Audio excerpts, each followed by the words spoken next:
Hi, my name is Clara Freeman, and today I have put together a presentation about incorporating music into the classroom. So our objective today is we're going to learn more about the advantages of using music in the classroom and how to implement it throughout the curriculum. So what are some of the advantages? Of course, the first thing that comes to my mind is movement. I think students of all ages need to have some kind of movement throughout the day. I remember even in high school, I remember just being so bored, stiff, because I never got up to move. And especially the younger ones, they need to get out their wiggles, or they're just gonna lose their minds. Um, There was a study done in 2015 by the University of Helsinki that stated that the simple act of playing music during class improved the students' learning capabilities and their memory. So this is my first video. I can't do the present mode and do the recording, so I've put these videos in tabs, as you can see up in my little bar. So I'll play the videos and then I'll have to come back to the presentation. Having a nice, calm, inviting classroom climate can go a long way with behavior management and academic success. In today's teaching tip video, I'm going to talk about something that I do to make that happen, using music. We're starting right now.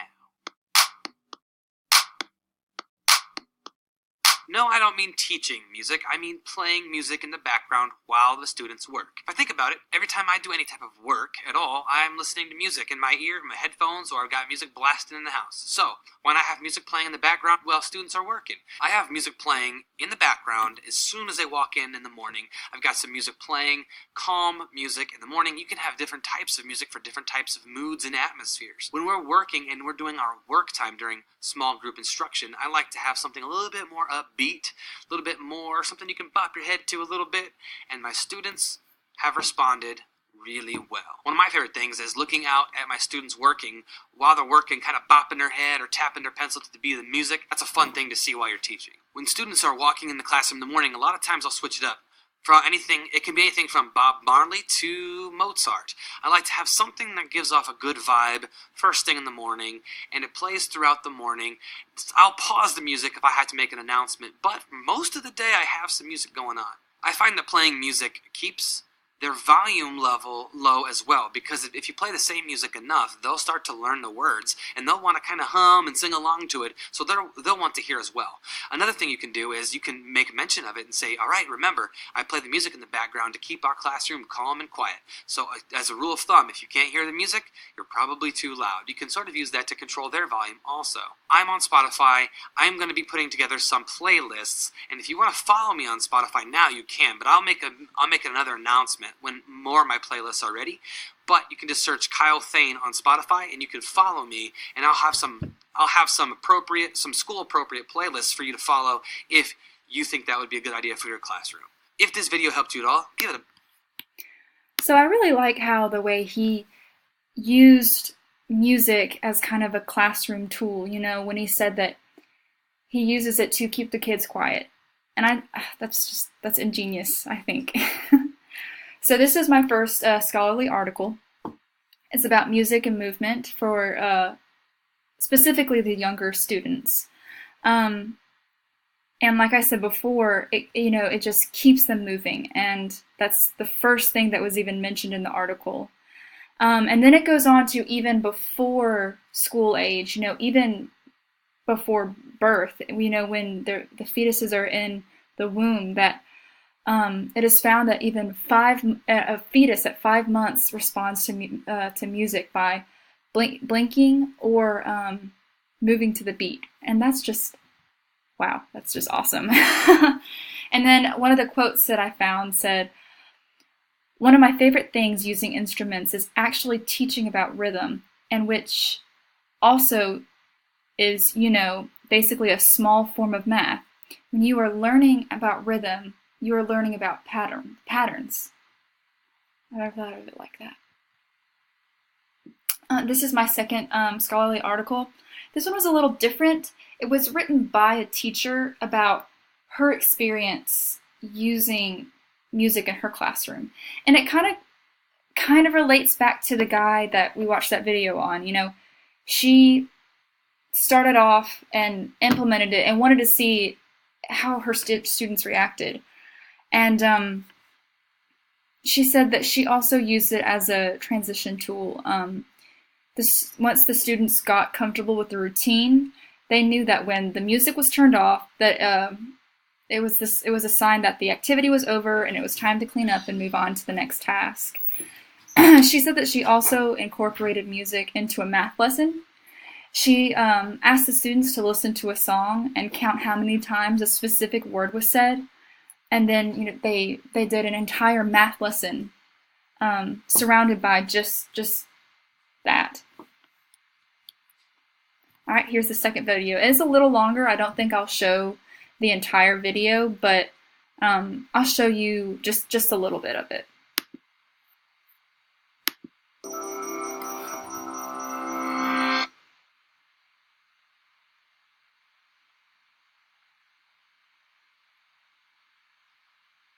Did you know that every time musicians pick up their instruments, there are fireworks going off all over their brain? On the outside, they may look calm and focused, reading the music and making the precise and practiced movements required. But inside their brains, there's a party going on. How do we know this? Well, in the last few decades, neuroscientists have made enormous breakthroughs in understanding how our brains work by monitoring them in real time with instruments like fMRI and PET scanners. When people are hooked up to these machines, tasks such as reading or doing math problems each have corresponding areas of the brain where activity can be observed. But when researchers got the participants to listen to music, they saw fireworks. Multiple areas of their brains were lighting up at once as they processed the sound, took it apart to understand elements like melody and rhythm, and then put it all back together into a unified musical experience. And our brains do all this work in the split second between when we first hear the music and when our foot starts to tap along. But when scientists turn from observing the brains of music listeners to those of musicians, the little backyard fireworks became a jubilee. It turns out that while listening to music engages the brain in some pretty interesting activities, playing music is the brain's equivalent of a full-body workout. The neuroscientists saw multiple areas of the brain light up, simultaneously processing different information in intricate, interrelated, and astonishingly fast sequences. But what is it about making music that sets the brain alight? The research is still fairly new, but neuroscientists have a pretty good idea. Playing a musical instrument engages practically every area of the brain at once, especially the visual, auditory, and motor cortices. And as with any other workout, disciplined, structured practice in playing music strengthens those brain functions, allowing us to apply that strength to other activities. The most obvious difference between listening to music and playing it is that the latter requires fine motor skills, which are controlled in both hemispheres of the brain. It also combines the linguistic and mathematical precision in which the left hemisphere is more involved, with the novel and creative content that the right excels in. For these reasons, playing music has been found to increase the volume and activity in the brain's corpus callosum, the bridge between the two hemispheres, allowing messages to get across the brain faster and through more diverse routes. This may allow musicians to solve problems more effectively and creatively in both academic and social settings. Because making music... Okay, so that basically did more along the lines of playing instruments, but I feel like when you can listen to music, I mean, I feel like it does the same thing. And I actually have a picture later on in the slideshow that shows where how the brain reacts to listening to music. So we'll get to that. I've had to move rooms. Someone's home. I'm sorry. Okay, let's go back to my slideshow. Okay. So here's my activity. And I'm not going to play these videos and I'm not going to do the actual activity. I'm just going to kind of describe it. So if we were in class, I would ask everyone to get out something to read. Something small. It doesn't have to be a book or anything, but just something that you could read for 1 minute. And I have this video on the left-hand side of just these irritating sounds and things that are very distracting. And I would ask you to read for 1 minute. And then I would ask you to read again for another minute, and I would play instrumental music. And I would ask you to mark how far you read the first time versus how long you read the second time. And see, because probably you would have read further, you would have read more during the second round because you're not being distracted with random sounds. So these are some ways that you can use music in a classroom. Of course, transitions, I've already talked about that a couple times, but it's a great way to get the students' attention, to let them know that it's time to move on to the next activity, or that there's an upcoming activity. Use a song that's catchy, a song that they might know, like the theme song to SpongeBob SquarePants. Another great way is to keep track of time, like if y'all are ever playing a game, playing the Jeopardy theme song. You know, it's an allotted amount of time, and that way you know that it is exactly, 1 minute? Brain breaks. Students, they're working so hard all day, and sometimes they need to relax not only their bodies but their brain as well. And when you can play some music, it relaxes them not only physically but also mentally. Nap time. So one of my CTs actually played some instrumental music during nap time.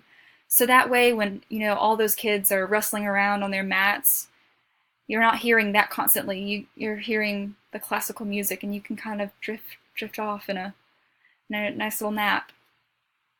And of course, the most important one is to teach. There are so many ways to implement music into teaching. I mean, just the simple tune of learning the alphabet. I mean, how would we have memorized all those letters without having, have it put to a tune? So, what type of music is good music? So, I mean, I wouldn't say that you would play like upbeat pop music while children are trying to write, because students will will be trying to listen to the words and trying to sing along, and they're going to be so caught up in the lyrics that they're going to be singing along and not working on their assignment. So I would suggest something more melodic, no lyrics, instrumental. However, there is a time and a place for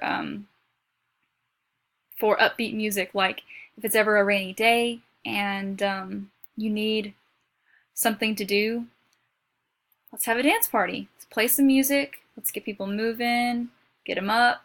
That's a great time to use upbeat music.